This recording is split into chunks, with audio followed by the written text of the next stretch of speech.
बुद्धिप्रामाण्यवाद, रॅशनलिझम. सावरकरांच्या मते एखादी गोष्ट जुनी आहे किंवा धर्मग्रंथात लिहिली आहे म्हणून ती सत्य मानू नये. ती विज्ञानाच्या आणि प्रत्यक्ष प्रमाणाच्या कसोटीवर उतरली पाहिजे. त्यांनी स्पष्टपणे सांगितले होते की ज्या गोष्टी विज्ञानाशी विसंगत आहेत त्या धर्मग्रंथात असल्या तरी त्याज्य मानल्या पाहिजेत. 2. गायीचा विचार, एक उपयुक्त पशु. सावरकरांचा हा विचार आजही अत्यंत धाडसी मानला जातो. त्यांनी गायीला देव मानण्याऐवजी एक उपयुक्त पशु मानले पाहिजे असे आग्रहाने प्रतिपादन केले. त्यांच्या मते गायीची पूजा करणे हा तिचा सन्मान नसून तिचे पालनपोषण विज्ञानाधारित पद्धतीने करणे हे खरे आर्थिक हिताचे आहे. प्राण्याला देव मानल्याने माणसाची बुद्धी कुंठित होते असा त्यांचा दावा होता. 3. 7 बेड्यांचे तोडणे, 7 शॅकल्स.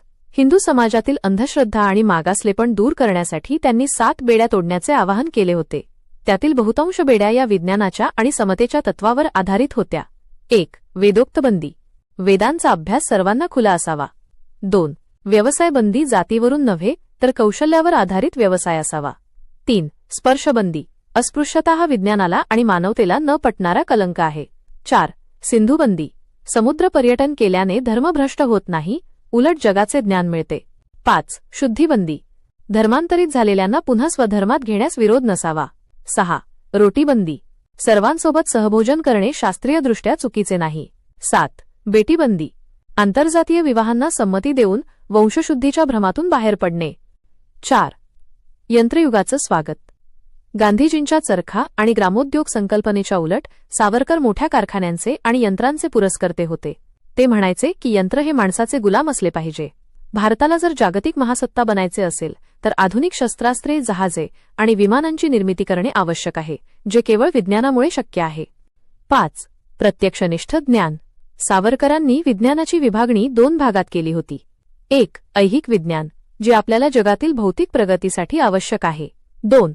पारमार्थिक विचार, हा वैयक्तिक विषय असू शकतो पण राष्ट्राच्या प्रगतीसाठी ऐहिक विज्ञानाचीच गरज आहे. सावरकरांच्या विज्ञाननिष्ठेचे वैशिष्ट्य दर्शवणारा तक्ता. विषय: पारंपारिक दृष्टिकोन, सावरकरांचा वैज्ञानिक दृष्टिकोन. धर्मग्रंथ, अंतिम सत्य आणि अपरिवर्तनीय. विज्ञानासमोर धर्मग्रंथ दुय्यम आहेत. जात आणि स्पर्श, पूर्वकर्माचे फळ आणि धार्मिक नियम, मानवनिर्मित आणि विज्ञानाला न पटणारे. यंत्रे, निसर्गाविरुद्ध आणि घातक, प्रगतीसाठी आणि समृद्धीसाठी आवश्यक. निसर्ग, दैवी चमत्कार, कार्यकारण भावावर कॉज अँड इफेक्ट आधारित नियम. सावरकरांचे विज्ञानविषयक लेख वाचल्यानंतर हे स्पष्ट होते की त्यांना भारताला केवळ स्वतंत्रच नाही तर एक आधुनिक, प्रगत आणि वैज्ञानिक विचार करणारा देश बनवायचे होते.